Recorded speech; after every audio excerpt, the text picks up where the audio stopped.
Eu, o Cristo, venho por meio do canal destas cartas, porque não posso voltar em forma corpórea ou adquirir personalidade humana novamente, uma vez que resido em e sou eu mesmo constituído de tão finas e elevadas frequências vibratórias de consciência que nenhuma forma humana poderia conter a minha consciência espiritual.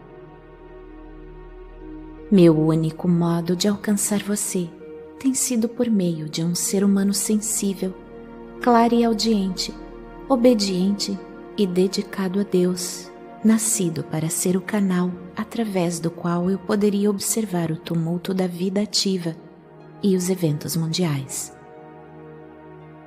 Assim, pude examinar intimamente o conflito e a dor atual, desconhecidos nos séculos passados, pois as descobertas científicas e tecnológicas e a diminuição dos valores morais e convencionais têm levado a humanidade a condições altamente estressantes na vida moderna e as novas maneiras de relacionarem-se uns com os outros. Através do canal dessa mente flexível, a condição humana moderna se tornou, até certo ponto, acessível para mim. Sem esse conhecimento da experiência humana, essas cartas não poderiam ter sido escritas de uma forma útil para auxiliar a humanidade nestes tempos.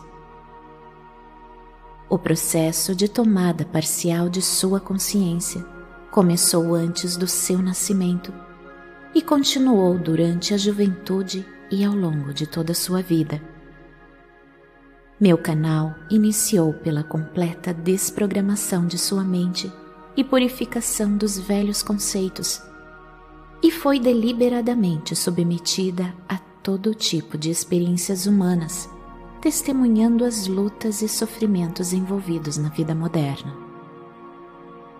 Com minhas instruções, ela superou numerosos abismos de aflição, culminando com a morte do seu ego e da escravidão mental e emocional do materialismo. Ela está aprendendo a mover-se nas frequências de consciência do amor universal e já teve a experiência pessoal da realidade da consciência universal. Assim, ela vem sendo suficientemente purificada para receber cada vez mais claramente meus ensinamentos e para distribuí-los ao mundo. Sob a minha influência, retirou-se da vida social para a solidão e isolamento, tornando-se dependente de mim para a sua vontade de viver cotidiana. Eu trabalho através da sua total disponibilidade para receber as minhas palavras, sempre que as energias cósmicas e as de sua própria consciência permitam receber-me e ouvir-me. Confio na sua honestidade e dedicação para esperar ouvir-me com exatidão, e sempre faço com que ela saiba claramente quando sou eu quem fala. Até que eu fale, ela é incapaz de escrever. Conto isso para que você possa compreender quais têm sido as energias da consciência crística que deram forma a estas cartas. Venho nesta carta para unir os fios de minhas cartas anteriores e para apresentá-las em um contexto mundial, mostrando como estes ensinamentos são revelados para cada aspecto de sua vida terrena, bem como para todas as nações. Estas cartas destinam-se a ser o ímpeto, o estímulo para a abertura de sua mente e de seu coração em direção à fonte do ser, e finalmente a tornarem-se o meio perfeito para compreender os efeitos em cada faceta de sua existência terrena, do pensamento e do comportamento individual e de massa. No passado, as leis dadas como normas para o comportamento nacional se dirigiam principalmente a, abre aspas, vocês não devem. Se vocês fizerem, o castigo será esse. Fecha aspas. As verdadeiras leis espirituais são inteiramente diferentes. As leis espirituais são expressas desta forma. Abre aspas. Uma vez que você e o lugar de sua existência terrena foram criados desta maneira, se você trabalha em harmonia com as leis de sua existência, você abrirá seu sistema inteiro de alma, mente, emoções, corpo e circunstâncias pessoais para o fluxo constante da consciência divina, sua força vital. Os frutos do seu comportamento disciplinado retornarão para abençoá-lo e torná-lo cheio de saúde, harmonia e prosperidade.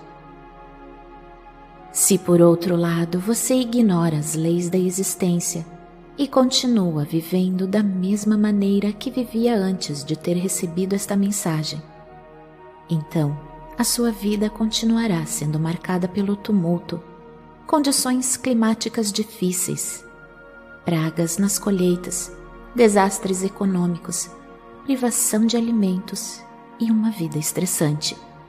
Fecha aspas. Eu tenho falado através destas cartas expressamente para permitir que você alcance um verdadeiro e constante estado de paz mental, amor espiritual, alegria e cura interior da mente, das emoções e do corpo físico.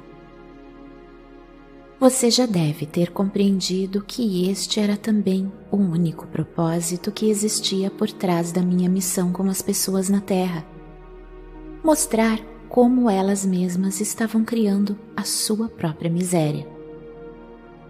As igrejas cristãs vêm ensinando que você foi criado por Deus, que deve adorar e agradar a Deus respeitando as suas leis.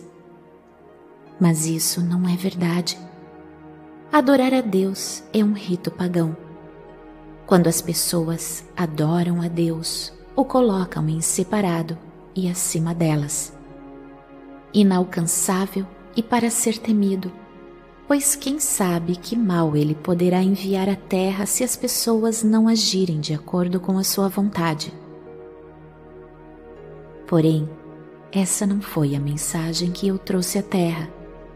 Eu falei do Pai que satisfaz todas as necessidades, que responde quando é chamado, que cura quando pedimos para fazê-lo, que está dentro das pessoas ao mesmo tempo em que é transcendente a elas, o que significa que o Criador é universal. A religião judaica ensinava que somente os sumos sacerdotes poderiam aproximar-se do Santo dos Santos e fazerem súplicas pelo povo. A população só poderia aproximar-se de Jeová através dos sacerdotes, trazendo pássaros e animais para que fossem oferecidos em sacrifício, queimados para apaziguar Jeová pelos pecados das pessoas. Através desses meios, os judeus obtinham o perdão dos pecados. Eu ensinei repetidas vezes às pessoas que elas receberiam o perdão do Pai para os seus pecados segundo sua própria boa vontade para perdoar os outros, pois seria dado a elas de acordo com a sua própria semeadura. Eu também ensinei as pessoas a se aproximarem do Pai diretamente e a rezarem de forma simples, pedindo aquilo que necessitassem para suas vidas. Assegurei que elas seriam ouvidas e as suas súplicas respondidas, desde que fossem feitas com fé total, sem nenhuma dúvida em suas mentes.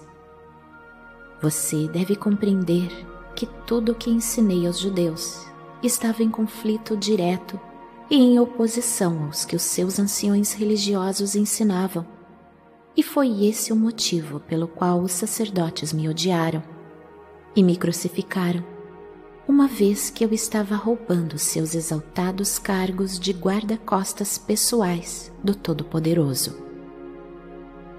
Devido ao temor das represálias depois da minha morte, os discípulos não se libertaram completamente do Antigo Testamento. Assim, Muito do que existe no Antigo Testamento foi passado para a religião cristã. Como alternativa ao sacrifício de animais, o corpo e o sangue de Jesus são oferecidos pelos sacerdotes no altar. Após muitos anos e de Roma assumir o posto de protetora da religião cristã, assim como os sacerdotes judeus já haviam feito antes, também os sacerdotes romanos se vestiram com caríssimas roupas e utilizaram acessórios de prata e ouro para cerimônias religiosas. Nos tempos de Paulo, isso teria sido inconcebível. Ele tinha uma mensagem simples de salvação pela minha morte na cruz, embora não tenha sido a mensagem que eu trouxe aos meus compatriotas da Palestina. Ele estava perpetuando uma tradição judaica de sacrifício do outro para pagar pelos seus próprios pecados. Que vergonhosa covardia!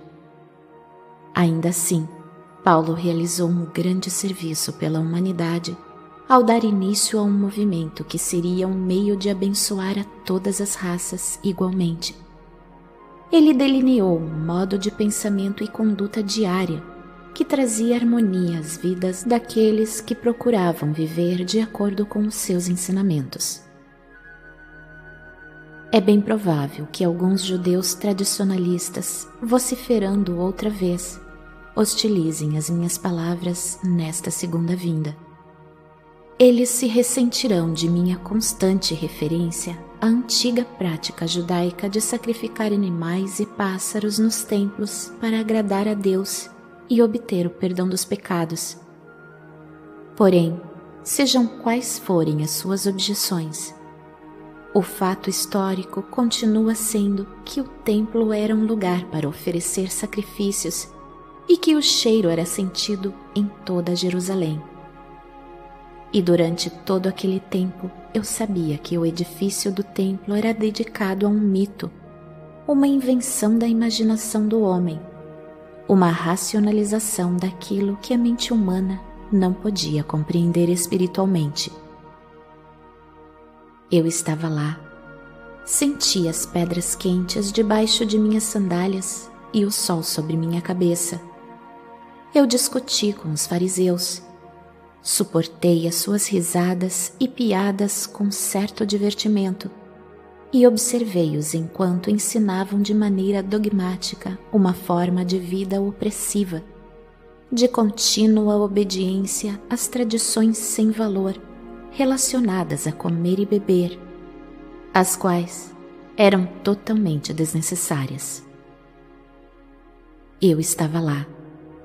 Às vezes, meu divertimento acende uma faísca de travessura em minha mente e faço com os fariseus o mesmo tipo de piada analítica pelos seus hábitos pessoais, suas roupas pomposas e suas leis, assim como eles fizeram comigo e com os meus ensinamentos.